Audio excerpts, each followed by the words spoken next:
Her mother told her she wasn't good enough, not pretty enough, not strong enough, not worthy of the family name. So they gave the wealthy marriage to her younger sister and shipped her off to marry a black single father in a town she'd never heard of, a man they called beneath them, a man they laughed about over dinner. But what none of them knew, not her mother, not her sister, not even she herself, was that the man they threw her away to was someone the entire financial world answered to. And by the time they found out, it was already too late. The dining room smelled like roasted lamb and old money, or at least what Clara's mother wanted people to think was old money. The chandelier was a replica. The silverware was polished every morning, not because guests were coming, but because Margaret Davis believed that wealth was a performance and every detail had to be perfect, even when no one was watching. Clara sat at the far end of the table, her plate barely touched. Across from her, Vanessa was laughing at something on her phone, her blonde hair catching the light in that effortless way that always made Clara feel like she was sitting in someone else's house. Their mother stood at the head of the table. She never sat during announcements. Sitting was for conversations. Standing was for verdicts. "I've been in contact with the Harrison family," Margaret said, smoothing the front of her cream blouse. "Richard Harrison's son, William, is looking for a wife, and I've arranged for one of you to meet him this Saturday." Vanessa looked up from her phone. Her eyes sharpened the way they always did when money entered the room. "The Harrisons?" Vanessa set her phone face down on the table. "They own half the commercial real estate in the city. Mom, that's incredible." Margaret smiled. It was the kind of smile she reserved for moments when her plans were falling into place. "William is 29, Yale educated. His family has been in the social register for 3 generations." Margaret's voice carried the reverence most people saved for prayer. "This is the kind of opportunity that doesn't come twice." Clara looked at her mother. She already knew the answer, but something in her still hoped. "Which one of us?" Clara asked. Margaret didn't even glance in her direction. She kept her eyes on Vanessa. "Vanessa, obviously." The word "obviously" landed on Clara's chest like a stone dropped from a height. Not because it was cruel, but because it was casual. There was no hesitation, no consideration, just a fact of nature like gravity or weather. "You'll wear the navy Valentino," Margaret continued, now fully turned toward Vanessa. "I'll schedule a hair appointment for Friday afternoon, and we need to talk about your conversation topics. The Harrisons are old-fashioned, so nothing too political, nothing too... What about me?" Clara's voice came out quieter than she intended. Margaret finally turned. She looked at Clara the way someone might look at a stain on an otherwise clean tablecloth, with mild irritation and the quiet confidence that it could be dealt with. "I've made separate arrangements for you, Clara." Something about the way she said separate arrangements made Clara's stomach tighten. Not separate as in different, separate as in lesser. "There's a man in Millfield, a town about 4 hours south. He's looking for a wife, and I've agreed on your behalf." Clara blinked. "You agreed without asking me?" "I didn't need to ask you. This is what's best for everyone."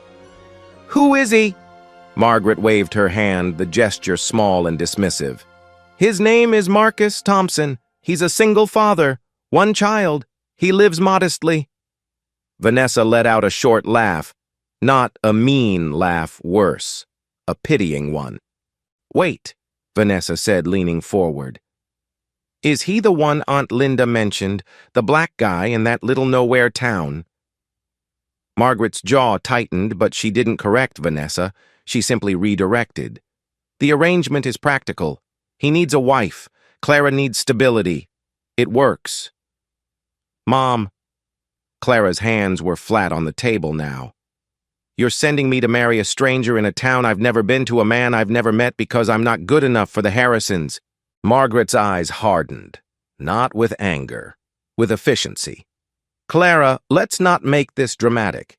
You spent 2 years barely able to get out of bed. Your health is fragile. Your appearance is, well, Let's just say the Harrisons expect a certain standard. Vanessa meets that standard, you don't. That's not cruelty. That's honesty. The words should have hurt more than they did. But Clara had been absorbing these kinds of cuts since she was 15 when her autoimmune condition first surfaced, and her mother began treating her like a piece of furniture that no longer matched the room. Every flare-up, every hospital visit, every month she spent too exhausted to leave the house, Margaret cataloged all of it. Not as suffering, but as depreciation. Clara was damaged goods, and damaged goods got sent to the clearance shelf. Vanessa stood up from the table and walked over to Clara. She put a hand on her sister's shoulder, a gesture that might have looked like comfort from a distance, but up close it was something else. It was a closing statement. Don't think of it as a downgrade, Clara. Think of it as, I don't know, a fresh start. Vanessa's smile was polished, practiced. Besides, maybe it'll be good for you. Less pressure. No one watching. You can just be ordinary. Clara stared at her sister's hand on her shoulder. And honestly, Vanessa continued, lowering her voice as if sharing a secret, I looked him up. The guy's got nothing. He lives in a 2-bedroom house and drives a truck that's probably older than I am. I mean, I don't want to be rude, but come on. A single black dad in a dead-end town. That's not exactly the future Mom planned for either of us. Vanessa. Clara's voice was steady now. I'm just saying what everyone's thinking. No. You're saying what makes you feel taller. Vanessa's smile flickered.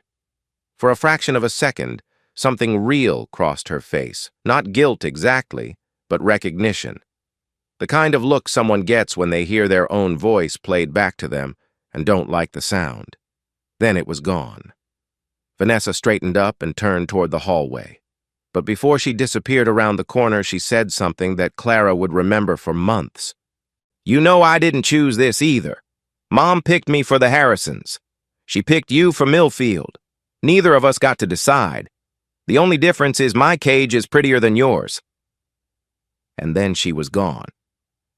The hallway swallowed the sound of her heels on the hardwood, and Clara was left sitting alone at the long dining table, staring at the replica chandelier, wondering when her family had started treating love like a transaction and daughters like currency.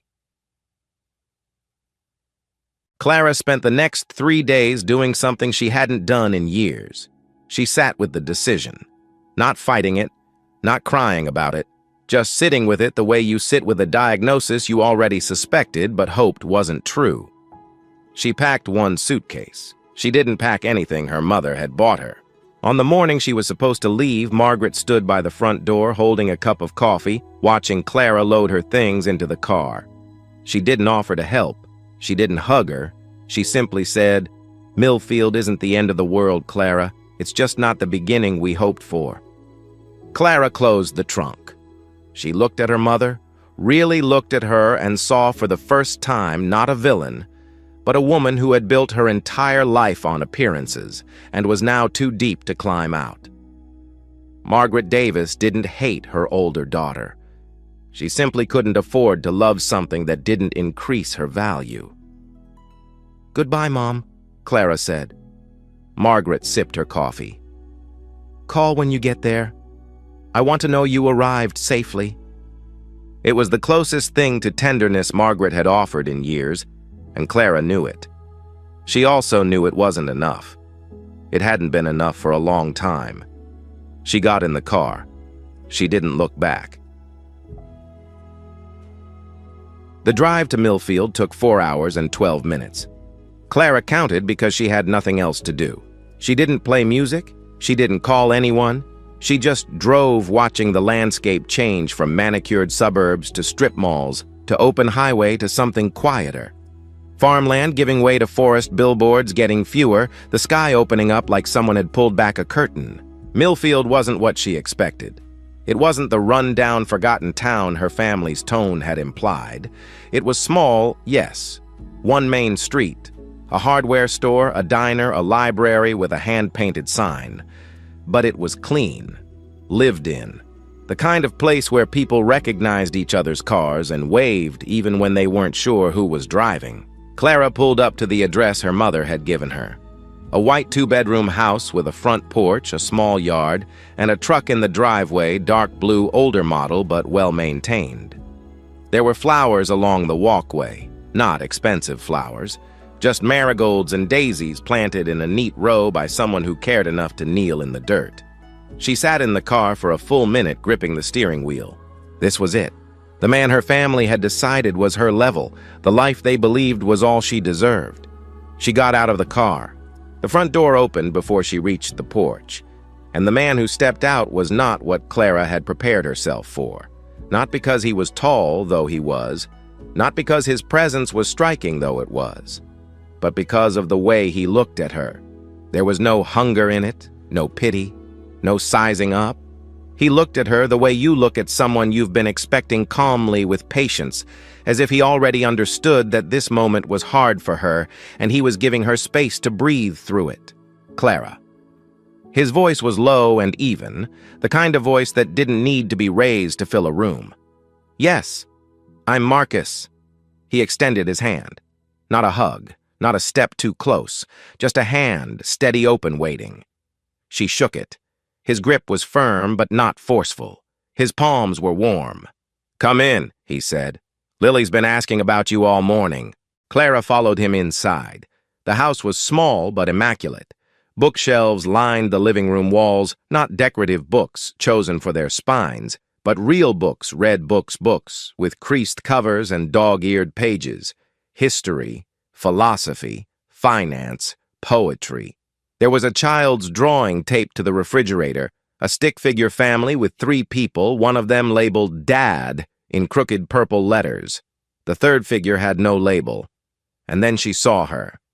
Lily was 5 years old, with dark brown skin, wide, curious eyes, and braids that someone had done with obvious care. She was sitting on the living room floor with a coloring book. But she had stopped coloring and was now staring at Clara with the unfiltered intensity that only children possess, part curiosity, part judgment, entirely honest. "Hi," Clara said. Lily didn't respond. She looked up at Marcus. "It's okay, baby girl," Marcus said softly. "This is Clara. She's going to be staying with us." Lily considered this information with the seriousness of a diplomat reviewing a treaty. "Does she like waffles?" Lily asked.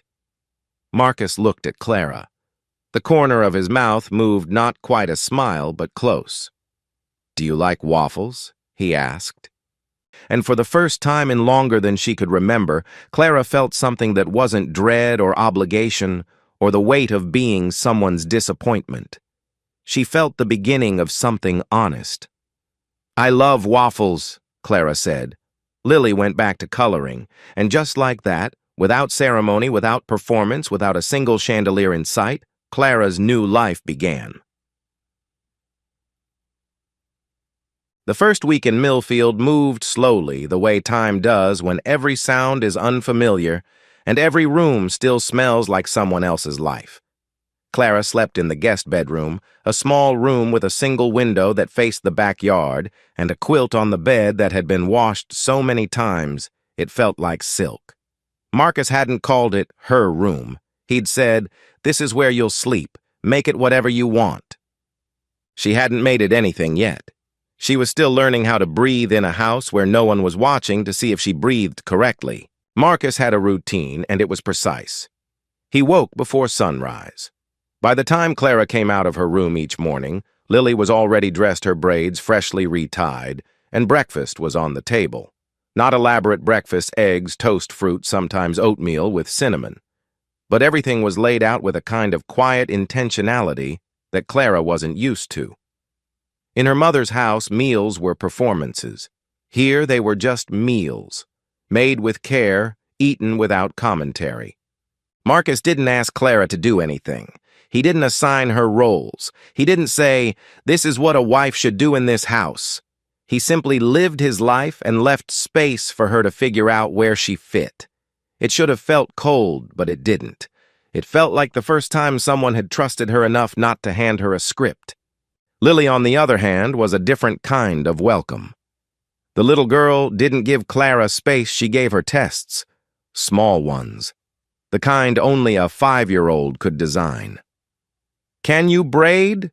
Lily asked one morning, standing in the bathroom doorway with a comb in her hand. Clara looked at the comb, then at Lily's hair, then back at the comb. She had never braided hair like Lily's before. She didn't know the texture, the tension, the technique, and in that moment, standing in a small bathroom in Millfield, with a 5-year-old staring up at her, Clara felt something she hadn't expected, not incompetence, but ignorance. The realization that there were entire worlds of knowledge she had never needed to learn, not because they were difficult, but because her world had been so small and so white that they simply never came up. "I don't know how," Clara admitted, "but I can learn if you teach me." Lily narrowed her eyes, assessing whether this answer was acceptable. Then she handed Clara the comb and sat down on the floor. "Daddy watches videos," Lily said matter-of-factly. "He wasn't good at first either." Clara smiled. She knelt down and tried. She was terrible. The parts were uneven, the braids too loose. Lily reached back twice to correct her grip, but when it was done, lumpy, imperfect, and slightly crooked, Lily ran to the mirror, looked at herself, and said, "It's okay, you'll get better." It was the most generous thing anyone had said to Clara in years. By the second week, Clara started noticing things. Not big things. Marcus wasn't the kind of man who revealed himself in grand gestures. He revealed himself in details, the way a river reveals its depth, not by its surface, but by the things that move beneath it. He walked Lily to school every morning. The school was only 3 blocks away, but he walked her to the door, knelt down, fixed her backpack straps, and said the same thing each time. "Be kind. Be curious. Come home safe." Clara watched from the porch the first few times. Then she started walking with them. Nobody told her to. She just did. It was on one of those walks that she overheard something that unsettled her in a way she wasn't prepared for. A woman on the sidewalk, white, middle-aged, pushing a stroller, saw Marcus kneeling to tie Lily's shoe and said to her companion, "That's Marcus Thompson. He's the best father in this whole town, I swear." Clara heard it clearly, and her first instinct, the very first thing that moved through her mind before she could catch it, was surprise. Not at the compliment. At the fact that she was surprised by the compliment. She had expected something else, something less. And the reason she had expected something less had nothing to do with Marcus, and everything to do with a picture her family had painted long before she ever met him. She didn't say anything about it. But that night, lying in the guest room staring at the ceiling, Clara replayed the moment over and over. She thought about how Vanessa had described Marcus, a single black dad in a dead-end town, and realized she had carried that description into Millfield like luggage she hadn't bothered to unpack. She had expected less of him. Not consciously, not with malice. But the expectation had been there sitting in the back of her mind like wallpaper she'd never thought to question. It was the first time Clara understood that prejudice didn't always look like hatred. Sometimes it looked like surprise when someone exceeded a standard you didn't even know you'd set. 3 weeks in, something happened that Clara couldn't explain. She was sitting on the porch reading while Lily colored beside her. Marcus was inside. His phone rang. Clara could hear it through the screen door. She didn't mean to listen, but the house was small and the walls were thin. Marcus answered the way he always answered, "This is Marcus." But within seconds, his voice shifted. Not louder, not angry, but different. The warmth drained out, and something else took its place: precision. Authority. The kind of tone Clara had only ever heard from people who sat at the top of very long tables in very large rooms. "That's not what we agreed on," Marcus said, his voice carrying a weight that didn't match the 2-bedroom house he was standing in. "Tell Reynolds the terms don't change. If he has a problem with that, he can call me directly, but he won't, because he knows what happens when I restructure." Clara's hand stopped on the page of her book. She looked at Lily, who hadn't reacted at all, as if this was something she'd heard 1,000 times before. Marcus came back outside a few minutes later. His face was calm again. The warmth returned like a man putting on a familiar coat. Everything okay? Clara asked. Old work, Marcus said. He sat down in the chair beside her and picked up one of Lily's crayons. Nothing that matters here. He started coloring a butterfly in Lily's book. Lily corrected his color choice, butterflies aren't gray daddy, and the moment dissolved into something ordinary. But Clara filed it away. The voice, the name Reynolds, the phrase restructure. They didn't fit the life she was seeing, and she was beginning to suspect that what she was seeing wasn't the whole picture. The following Saturday, Marcus took Clara to the farmer's market. It was Lily's favorite outing. She had a specific route she liked to walk, starting with the honey stand and ending with the woman who sold kettle corn in paper bags. Clara was carrying a bag of peaches when she noticed a man approaching from the opposite direction. He was out of place, dark suit, polished shoes, the kind of watch that cost more than Clara's car. He was walking with purpose, eyes scanning the crowd until they landed on Marcus. The man stopped. His posture changed immediately, shoulders back, chin, slightly lowered, the subtle body language of someone recognizing authority.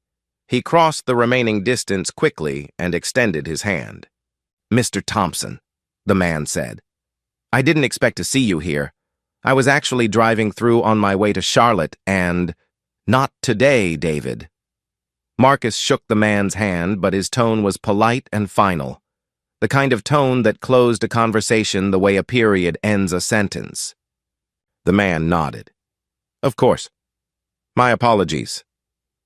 He glanced at Clara, then back at Marcus, and something in his expression shifted, not curiosity but deference, like he was making a mental note to remember her face. "Enjoy your weekend." He walked away without another word. Clara watched him leave. She looked at Marcus. He was already turning back to Lily, who was tugging his arm toward the kettle corn stand. "Who was that?" Clara asked. "Someone from a long time ago," Marcus said, and then he smiled at Lily and said, all right, kettle corn it is." Clara didn't push, but she noticed that Marcus hadn't said the man was a friend. He hadn't said he was a colleague. He had said, "someone from a long time ago," and the man had called him Mr. Thompson, with the kind of respect people usually reserve for courtrooms and boardrooms.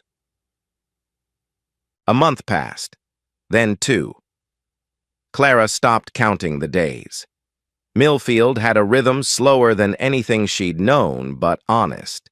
She started volunteering at the library twice a week, helping with the children's reading program.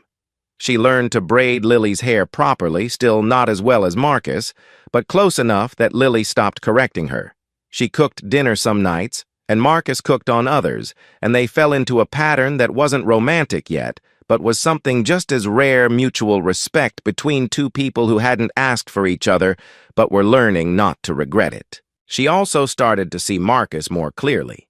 He wasn't quiet because he had nothing to say. He was quiet because he'd learned that most people talked to fill space, and he preferred to leave it open. He read every night after Lily went to bed, thick books about economic systems, global markets, things Clara wouldn't have expected on the nightstand of a man in a small-town 2-bedroom house. One evening, she walked past his door and saw a letter on the desk, heavy paper, formal letterhead, the logo of a corporation she recognized. The letter was addressed to Marcus, and the opening line used the word chairman. She only saw it for a second before she looked away, but the word stayed with her. She didn't ask about it, not because she wasn't curious, but because she was beginning to understand something about Marcus. He would tell her when he was ready, and pushing him would only prove that she valued information more than trust. Clara was folding laundry when her phone rang. It was Vanessa. They hadn't spoken since Clara left.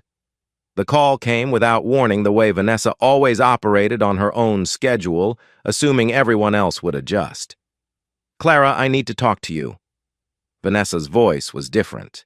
The Polish was still there, but underneath it something was cracking.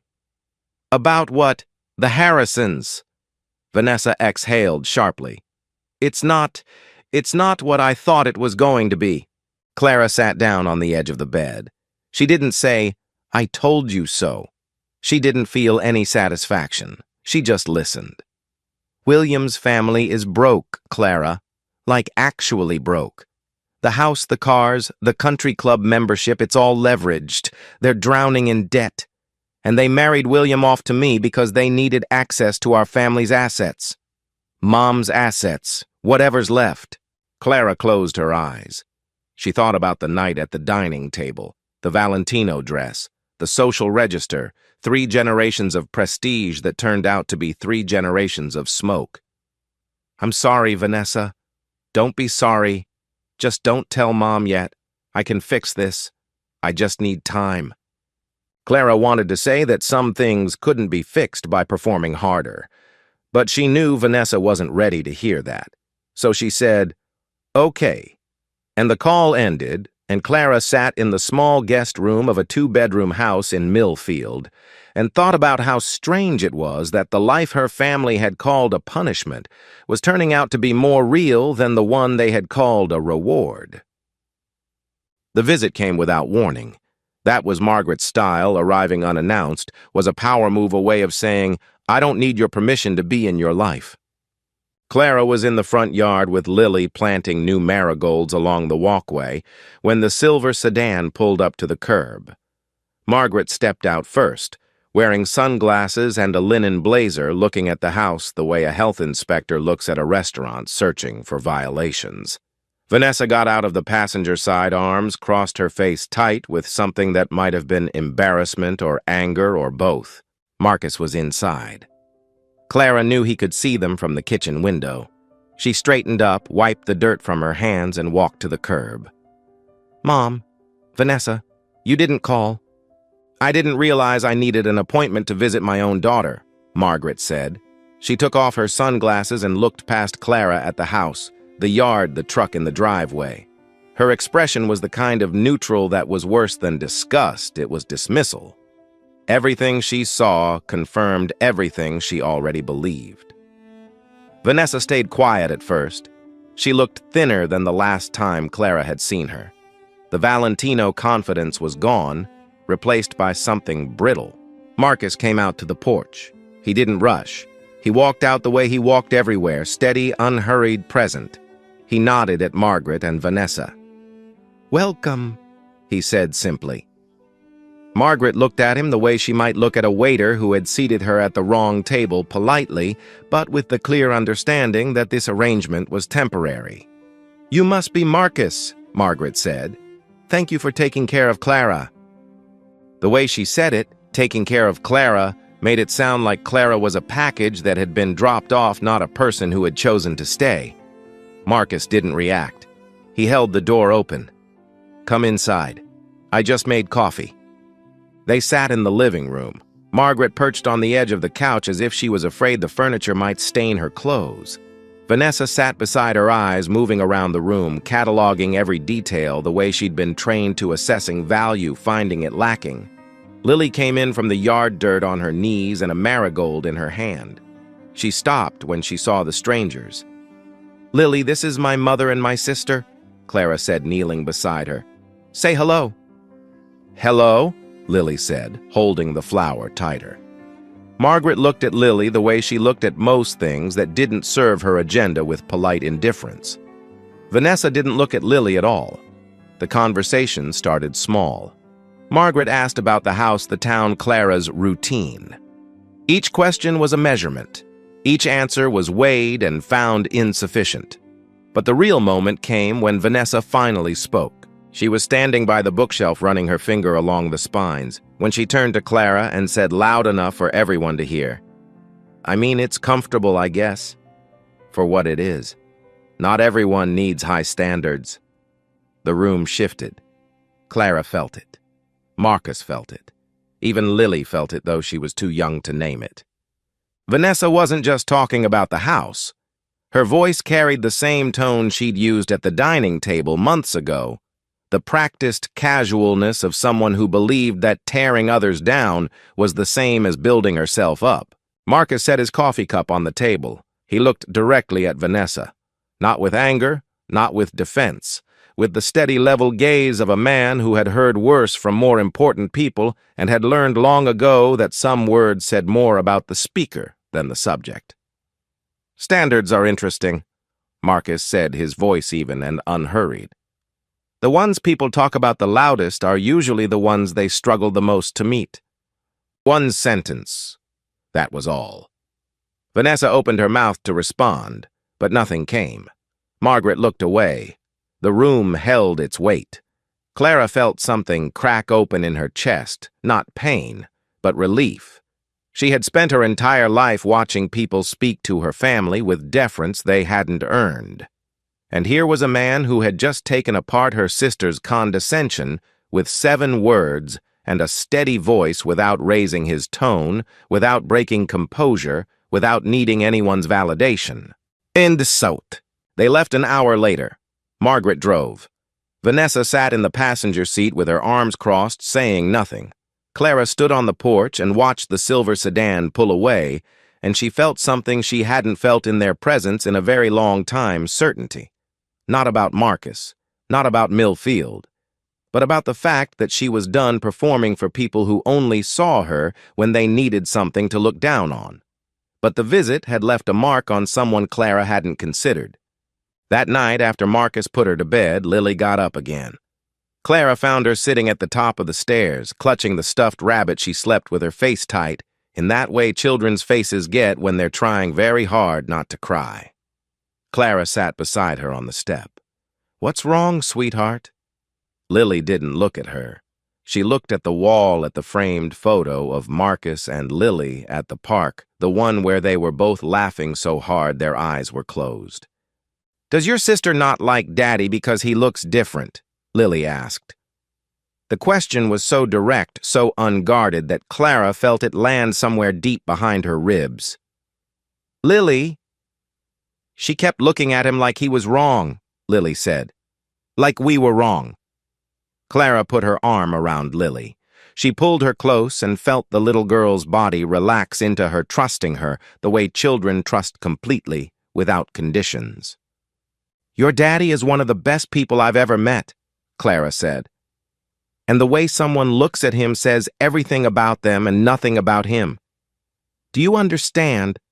Lily thought about it. Then she nodded. "Can I sleep in your room tonight?" Lily whispered. "Yes," Clara said. "Always." She carried Lily down the hall and tucked her into the guest bed, the quilt that had been washed 1,000 times wrapping around them both. Lily fell asleep within minutes, her breathing slow, and trusting one hand still holding Clara's sleeve. And Clara lay there in the dark, listening to this child breathe, and realized that this small, unscripted moment was the first time in her life she felt like she was exactly where she was supposed to be. Margaret's final move came 3 weeks later. A phone call early morning before Marcus left for Lily's school walk. "Clara, we need to discuss your grandmother's trust." Clara's stomach dropped. She knew about the trust. Grandma Louise, her mother's mother, had set it aside before she passed. It wasn't a fortune. $50,000 held in a trust with Clara's name on it. Grandma Louise had been the only person in the family who looked at Clara without measuring her. She used to say, "You don't need to be useful to be loved, sweetheart." She died when Clara was 20, and the trust was the only thing Clara had left of her. "What about it?" Clara's voice was flat. "Vanessa needs it." Margaret's tone was the same one she used for all her ultimatums, calm, logical, immovable. "The situation with the Harrisons is worse than she told you. There are debts, significant ones. If we don't resolve them, it'll be public, it'll humiliate the family." "The family?" Clara repeated. "You mean it'll humiliate you?" "Don't be selfish, Clara. That money is sitting in an account doing nothing. Your sister's marriage, your sister's future is at stake. If you don't help, you're choosing to watch your own sister drown." There it was, the weapon Margaret had always wielded better than anyone, guilt.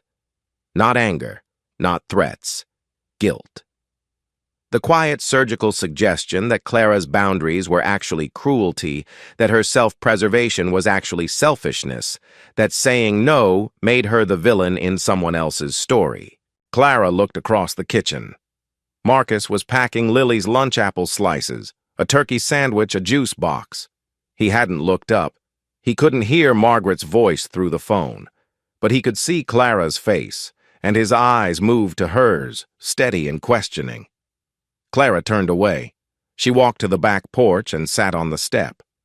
"If I sign it over," Clara said, "I want you to understand something. This is the last thing I will ever give this family, not because I hate you, but because I'm done being the person you take from. Don't call again. Don't visit again. This is where it ends." Margaret was quiet for a moment. When she spoke, her voice carried no emotion at all. "I'll have the papers sent to you by Friday." The papers arrived on Thursday. Clara signed them at the kitchen table while Lily was at school. Her hand didn't shake. She didn't cry. She wrote her name on the line and felt the last thread connecting her to the Davis family snap, not with a dramatic sound, but with the quiet finality of a door closing in an empty house. Marcus came home that afternoon and found Clara sitting on the porch staring at the marigolds. He sat beside her. He didn't ask what happened. He waited. "I gave away the last thing my grandmother left me," Clara said. "The only person in my family who ever loved me without conditions, and I just signed away the only piece of her I had left." Marcus looked at the yard, the flowers, the late afternoon light falling across the walkway. "My mother used to tell me something," he said. "She said people will try to make you believe that holding on is strength, but sometimes the strongest thing you can do is open your hand and let it go." Clara looked at him. "Is that why you live here? In this small house? In this small town? You let something go?" Marcus didn't answer right away. He leaned forward, elbows on his knees, his hands clasped together. "Lily's mother left when Lily was 8 months old," he said. It was the first time he'd ever mentioned her. "She wasn't a bad person, but she couldn't handle the way people looked at us, the comments, the assumptions. She came from a family a lot like yours, Clara people who believed the world had a ranking system and she'd married down. One day she told me she loved me, but she loved her comfort more, and she left." Clara felt the weight of it, not just the story, but the fact that he was telling it to her. Marcus didn't share things lightly. Every word he offered was a choice. "I don't judge anyone for the prejudices they carry." Marcus continued looking at the marigolds as if they held something only he could see. "We all carry them. I judge people by what they do, when they finally see them, when they hold them up to the light and realize they've been wrong. That's the only thing that matters." He looked at Clara then. And in that look was something she hadn't seen from anyone in a very long time. Not admiration, not pity, not romance. Recognition. He saw her. Not the version Margaret had tried to sell. Not the leftover daughter, the fragile one, the one who wasn't good enough. He saw the woman who had just given away her last safety net, rather than stay tied to a system that had never valued her. And he respected it. Clara didn't say anything. She didn't need to. She leaned her shoulder against his, just slightly, the smallest possible gesture, and they sat there together on the porch of a 2-bedroom house, in a town no one in her family had ever heard of, watching the sun drop below the tree line, and Clara thought, this is what it feels like to be known. Not measured, not evaluated. Known. Inside the house, Lily's drawing was still taped to the refrigerator. The stick figure family with 3 people, one labeled Dad. But sometime during the last week, without Clara noticing, Lily had added a name to the 3rd figure. It said, Clara. Fall came to Millfield the way it came to most small towns, slowly then, all at once. The marigolds along the walkway browned at the edges and curled inward, and the trees on the main street turned the color of rust and honey. Clara had been in Millfield for 5 months. She no longer counted the days. She no longer thought of the guest bedroom as the guest bedroom. It was just her room, the room with the quilt and the window, and more often than not a 5-year-old girl asleep beside her with a stuffed rabbit tucked under her chin.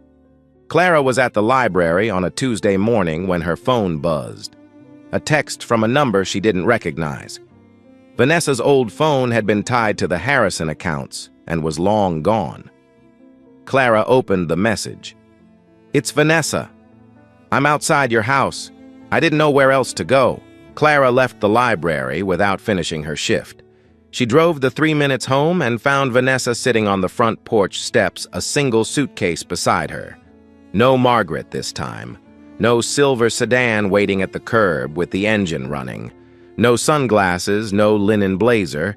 Just Vanessa thinner than the last time, her hair pulled back in a way that looked less like a style and more like she hadn't cared enough to do anything else. Clara sat down beside her on the step. She didn't invite her inside. Not yet. She wanted to understand what this was first. "William left," Vanessa said. Her voice was stripped of its usual polish like a wall after the paint had been scraped off. "The Harrisons filed for bankruptcy. The house is gone. The cars were repossessed. And William, he just left. Took what was left in the accounts and disappeared. His family won't return my calls." Clara listened.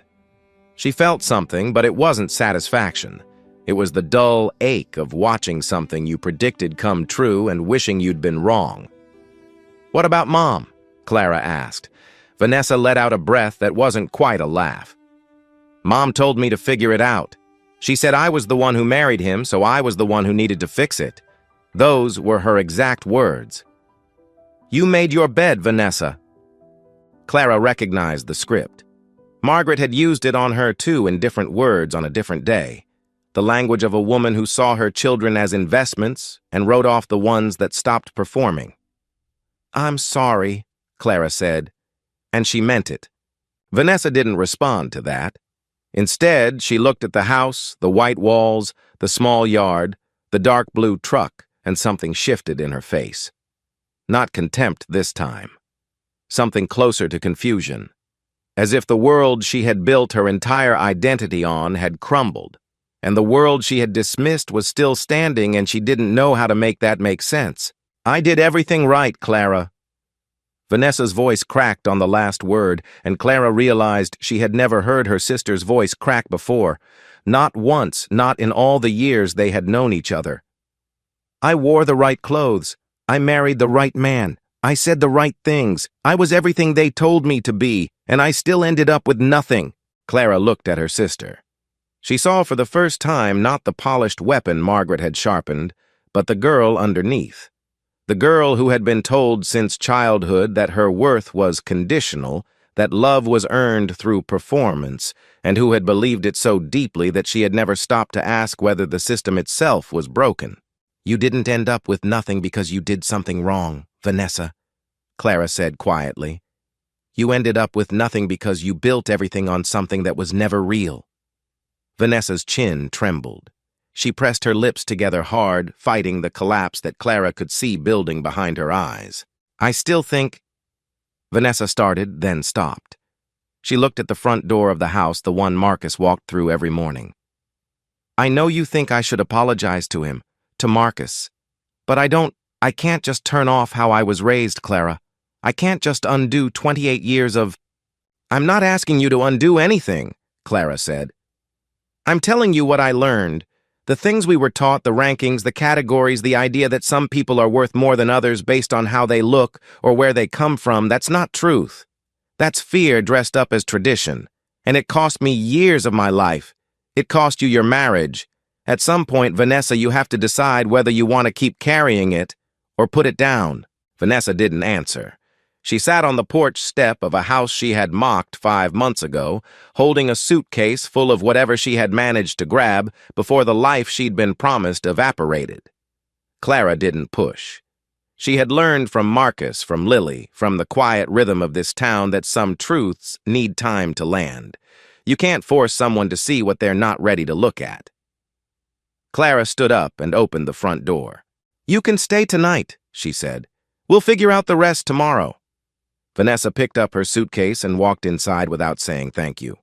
but the way she crossed the threshold carefully, almost reverently, as if she was entering a place that had earned something she hadn't yet given it, told Clara everything she needed to know. The charity gala happened in late October. Millfield held one every year, not a gala, in the way Margaret would have understood the word, with champagne towers and designer gowns, but a community event at the town hall organized by local businesses to raise money for the county hospital and the children's programs at the library. Clara had helped plan it, spending weeks with the library staff designing reading kits for the children's auction.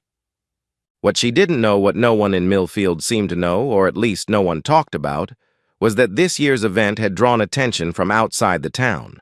A delegation from the city had requested seats, 3 journalists had registered, and a man Clara had never seen before, tall, silver-haired, wearing a suit that probably cost more than the entire auction table, was standing in the corner of the town hall, speaking quietly into his phone. Marcus was there, wearing a navy blazer Clara had never seen him wear before.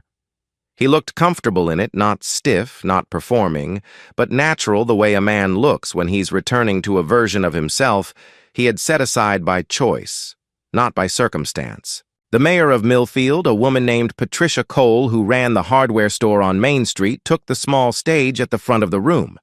She thanked the sponsors, the volunteers, the community, and then she said something that made the room go still. This year, I have the privilege of introducing someone many of you know as a neighbor, a father, and a friend.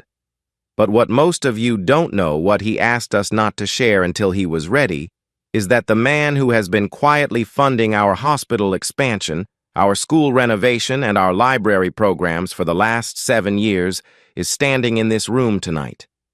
Clara felt her breath catch. Marcus Thompson.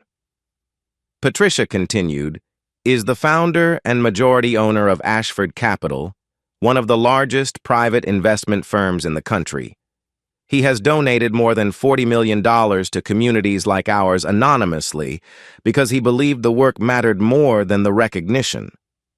Tonight he's asked to say a few words, and I think we should let him. The room didn't gasp. It didn't erupt. It went quiet, the kind of quiet that happens when people are rearranging everything they thought they knew about someone they saw every day. Clara stood near the back of the room. Her hands were at her sides. Her heart was beating in a way she could feel behind her ears. She looked at Marcus as he stepped onto the stage, and she thought about every detail she had filed away without fully understanding: the phone call to Reynolds, the letter with the word Chairman David in his dark suit at the farmer's market calling him Mr. Thompson, with the posture of a man addressing his superior. Every piece now clicked into place, not with the shock of a twist, but with the quiet clarity of something that had always been true and was only now being said out loud. Marcus stood at the podium. He didn't grip it. He didn't lean on it. He stood the way he always stood, balanced, present, still. I moved to Millfield 6 years ago because I wanted my daughter to grow up in a place where people are known for who they are, not what they have, he said. I've spent most of my career in rooms where value is measured in portfolios and market share, and I've spent most of my life in a world where people who look like me are measured by something else entirely: assumptions, stereotypes, categories that were built before any of us were born. The room was silent, not uncomfortable silence. The silence of people listening. I came here to give Lily something different, and along the way this town gave me something I didn't expect: the chance to meet someone who reminded me why any of it matters. He looked at Clara, not at the room, at her. A few years ago, I funded a medical assistance program through my foundation. One of the recipients was a young woman with an autoimmune condition whose family had written her off as a burden. She was the only person in 3 years of that program who wrote a letter not asking for more, not complaining about the process, but thanking us for believing she was worth helping. She wrote, "I don't know who you are, but you made me feel like I deserved to get better." That letter stayed on my desk for 2 years. Clara's vision blurred. She didn't wipe her eyes. She let the tears fall. when a mutual connection brought me word that the same young woman was being pushed into an arranged marriage discarded by her family because she didn't meet their standard of perfection, I made a decision. Not out of pity, not as charity, but because I had seen her character in a single letter and I wanted to know if the person who wrote those words was real. Marcus looked at the room again. His voice didn't waver. She is. She's more real than anyone I've ever met. And the family that threw her away, the people who measured her worth by her appearance, her health, her willingness to perform, they made the biggest miscalculation of their lives. Because the woman they called not good enough is the most extraordinary person in any room she walks into. And the man they called beneath them is standing on this stage telling you that human worth has never, not once in the history of this world, been determined by the color of someone's skin, the size of their house, or the name on their bank account. The room erupted, not with noise, but with something deeper, the sound of people standing, of chairs pushing back, of applause that came not from obligation, but from recognition. Clara didn't move. She stood at the back of the room, tears running down her face, and she understood fully, completely, for the first time what had happened. She hadn't been discarded. She had been found, not rescued. Found. By a man who had seen her at her lowest and decided she was worth knowing, not because of what she could offer, but because of who she already was. Vanessa left the next morning. She didn't say much. She stood by the front door with her suitcase, her face unreadable. Clara walked her to the curb. "I don't know what to do with everything I heard last night," Vanessa said. Her voice was small, not performed, not polished, just small. "You don't have to know yet," Clara said. Vanessa looked at the house one more time. Then she looked at Clara, really looked at her, maybe for the first time in their entire lives. "I spent my whole life believing I was the lucky one," Vanessa said. "The chosen one. The one who got the better deal." She shook her head slowly. "I was wrong about everything." Clara didn't argue with her. She didn't comfort her. She simply said, "Now you get to decide what happens next, without Mom choosing for you, without anyone telling you who to be. That's not a punishment, Vanessa. That's the beginning." Vanessa picked up her suitcase.